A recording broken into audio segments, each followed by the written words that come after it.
and welcome back to my channel. Today I'm going to be discussing common beginner mistakes that I know I personally have struggled with and most beginners struggle with. It's kind of a rite of passage to make these mistakes, but once you're able to see them and see that you're doing them, then you can make progress in trying to fix them and moving forward and progressing in your surfing. So let's get into it. So one of the most common mistakes that I was falling into when I was first learning how to surf was going out in the wrong conditions. And this is still a mistake that I still kind of make to this day, but I'm seeing even more how important the types of conditions that you paddle out and go surfing in really affect not only your progress, but your confidence and your ability to actually move forward and make connections.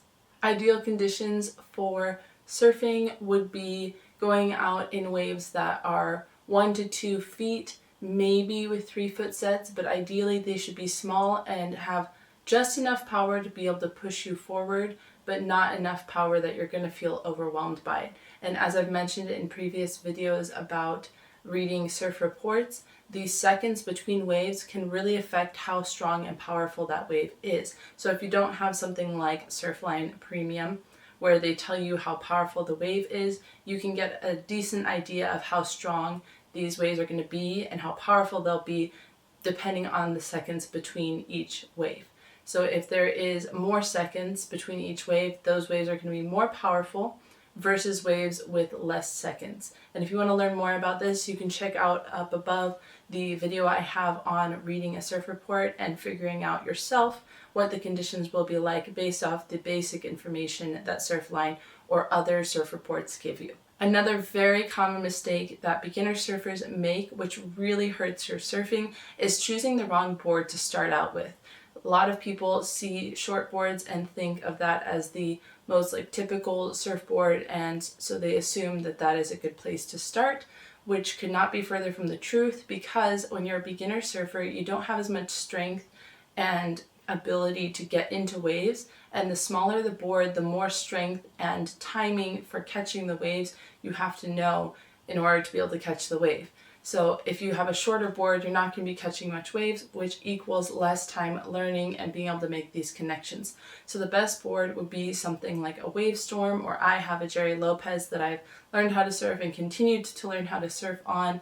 I'm hopefully going to be moving on to a fiberglass board, but I've been surfing for 2 years on my Jerry Lopez, and it's been really good and really helpful for me to be able to be on that board because it helps me catch waves and I don't have to be as afraid of getting hit by a really hard board. So I'd highly recommend a soft top, long foam board as your first board, because then you'll be able to catch more waves and ultimately be able to progress more in your surfing. Another thing I learned really quickly was that I needed to build strength outside of the water. Surfing builds up strength, but in order to be able to have enough strength to continue to progress in your surfing, it really helps you to be doing exercises and lifting or other things outside of the water, skateboarding, things that replicate the movements that you're making in the water, or also build muscles that you use in the water, because surfing uses very specific muscles that are not as common in other sports.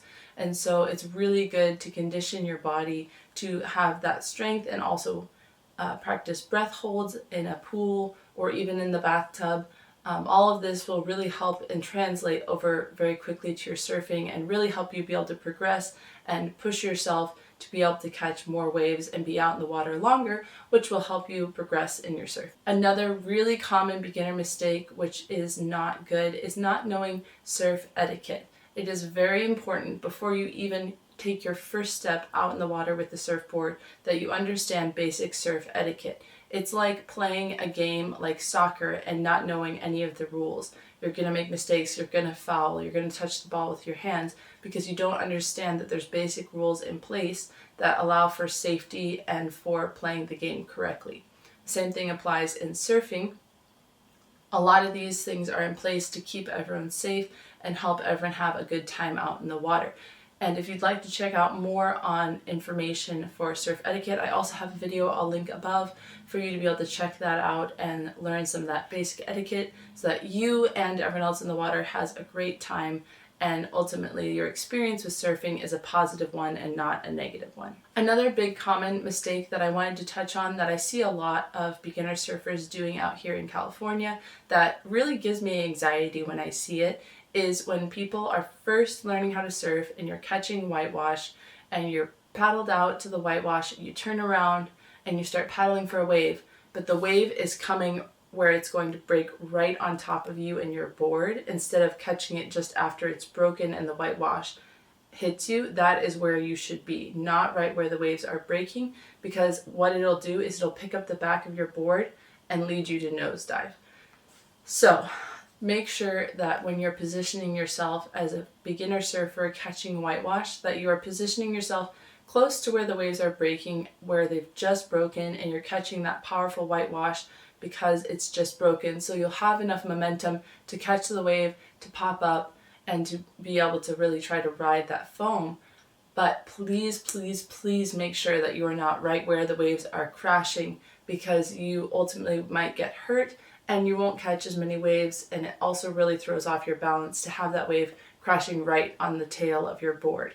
So I highly recommend not doing that, because it really makes me nervous whenever I see people doing that out in the water, and it can lead to you hitting the bottom of the ocean, hitting your board, and it actually doesn't help your progress at all.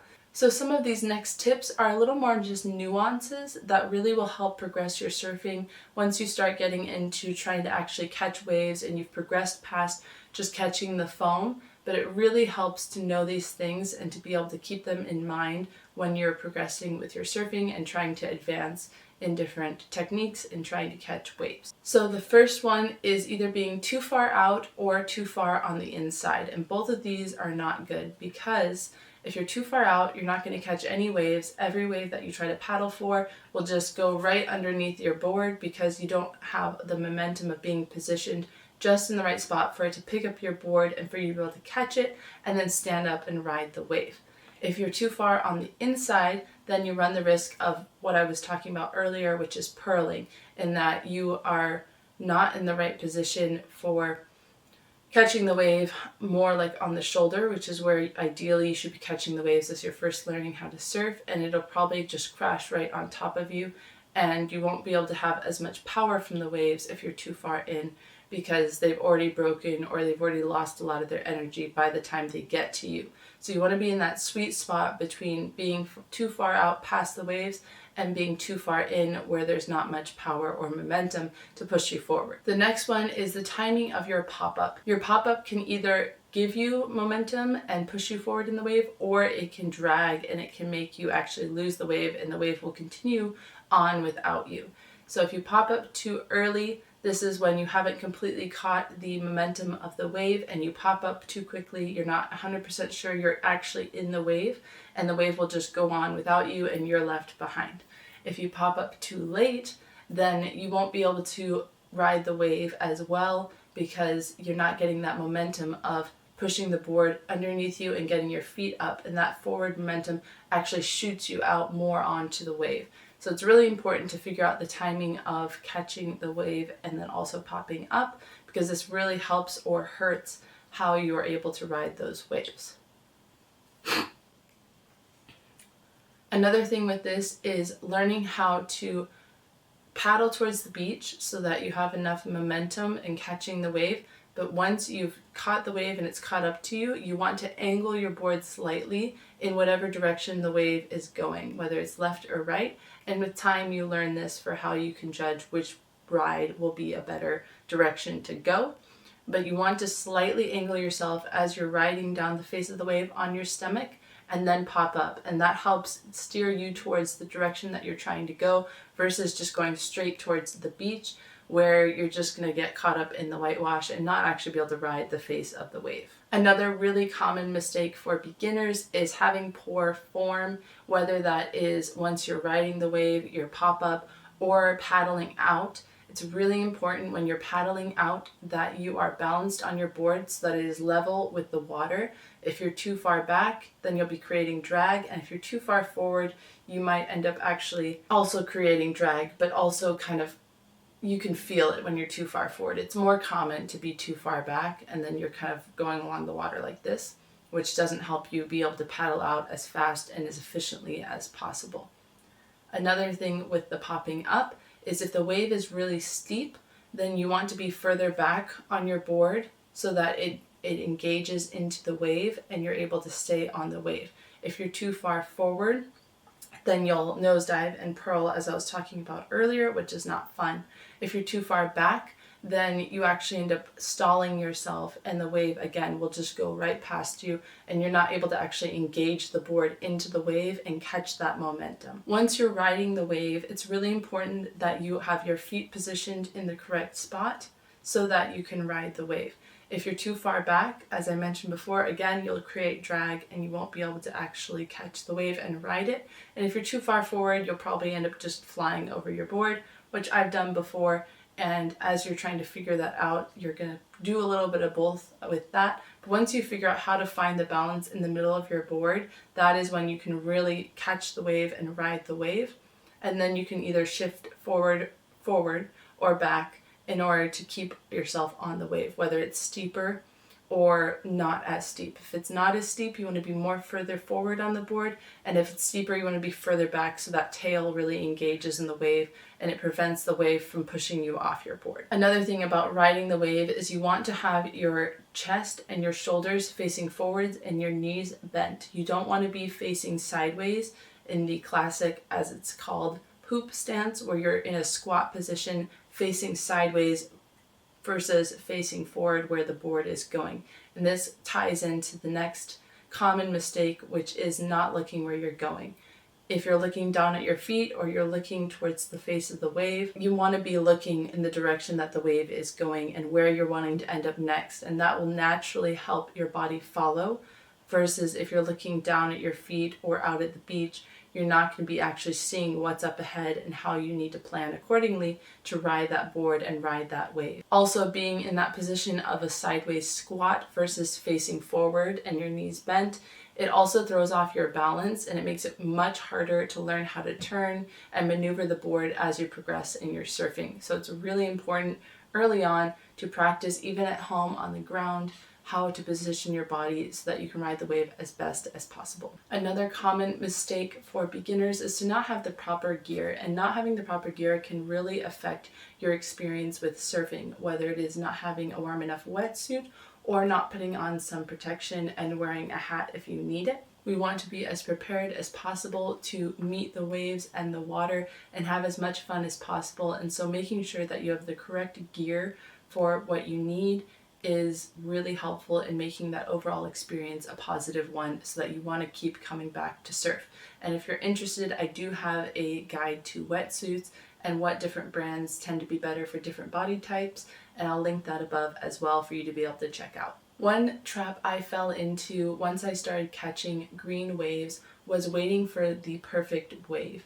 And there is some amount of progress that you can really make when the waves line up and everything's just right and you're able to catch just the right wave. But there's also a lot of growth that happens in making mistakes and catching waves that maybe aren't the best or don't seem like the best, and they end up turning out really good. And so with me, learning how to go for quantity over quality was really important, because then I was able to really surf more, catch more waves, ride more waves, versus just waiting for 3 good waves per surf session. I was trying to catch as many waves as possible in order to be able to practice those things that you can really only do on a wave, which is popping up, reading waves, catching waves, and riding them.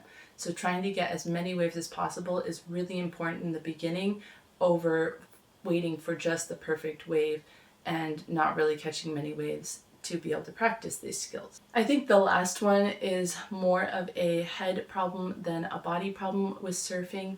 But for me, I know especially in the beginning, and then again as I progressed with my surfing, it's very easy for you and for myself. It was very easy to compare myself to other surfers and to feel just kind of lame and like I wasn't progressing, I wasn't making forward progress at the rate that I wanted to be to, which was compared to other people's progress. And just like everything in life, everyone progresses differently, everyone makes connections differently. And sometimes the days when I don't think I'm going to have a lot of fun or make a lot of progress are the very days when I actually end up making a lot of progress and having a lot of fun. So just remember that surfing is a very personal journey. That's one of the beautiful things about it. It's not a competition.